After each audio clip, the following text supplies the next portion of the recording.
Pues espero un buen partido, un partido abierto, un partido de dos equipos que intentan tener un buen manejo de balón y que tienen una posibilidad grande para acercarse tanto a Depor como a Numancia, ¿no? Al final son las miras que tenemos ahora nosotros, aquellos rivales que podamos engancharnos a ellos.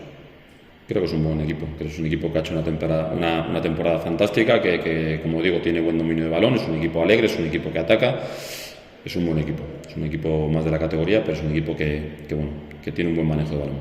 Sí, evidentemente ahora hay un enfrentamiento directo entre Depor y Numancia y de ganar a uno de los dos le recortas puntos.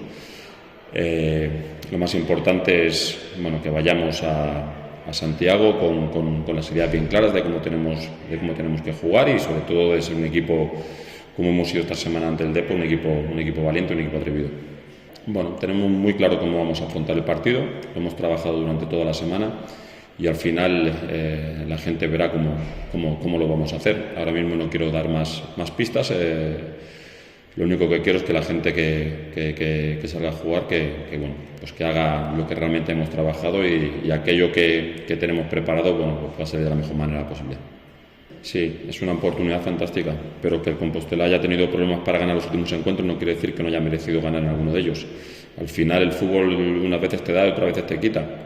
Han sido merecedores de mejores resultados, sobre todo los partidos que hemos estado viendo de ellos, y lo único que espero es que nosotros estemos bien, realmente.